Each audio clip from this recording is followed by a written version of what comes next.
Sliekų pilnaties išvakarės. Kruvinoji pilnatis. Su visišku mėnulio užtemimu.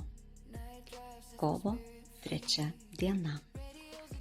Tai visa tai prasidės pirmiau užtemimas 13:34 ir užtemimas bus stiprinamas pilnaties 13:38.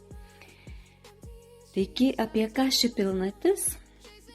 Visko gali būti, kad jaučiate tam tikras įtampas, kad stinga energijos, kad kyla nervingumas, nors kai kurie žmonės gali jausti ir džiugesį, ir energijos pakilėjimą, kaip aš pavyzdžiui, ir norą bendrauti, tai labai įvairiai.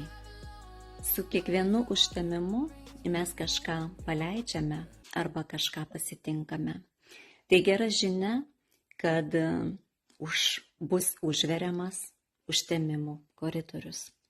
Tačiau poveikį užtemimo koridoriaus ir pačių užtemimų mes dar galime jausti. Tai ypač, kai yra mėnulio užtemimas, tai artimiausios 3 paros būna prieš ir po, pačios aktyviausios, pačios neramiausios. Tai tiesiog rekomenduoju užsiimti įsižeminimo praktikomis, užsiimti paprastais buitiniais reikalais, rūpinti savo sveikata, saikingai judėti, maitintis atitinkamai, taip pat kuo sveikiau, vystyti, ugdyti discipliną. Šiuo metu žuvų ženkle yra net 4 planetos, jau ir Marsas žuvų ženkle, kuris ten bus iki balandžio mėnesio.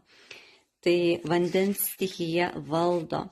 Iš čia pas mus ir energijos stygius, ir šokinėjančios emocijos, ir iliuzijos, ir netgi ir polinkis žalingiems įpročiams.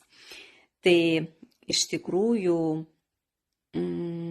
verta disciplinuoti save ir tarsi nusileisti ant žemės.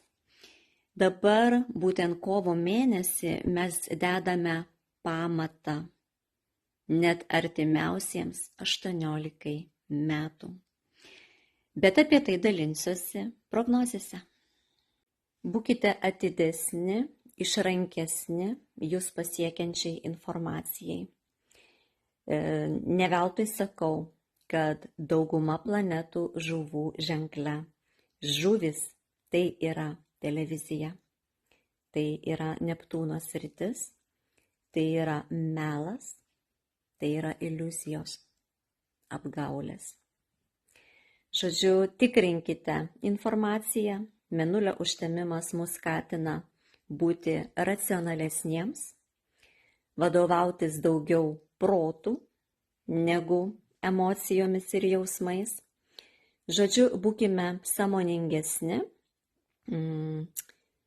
viskam, atidesni viskam.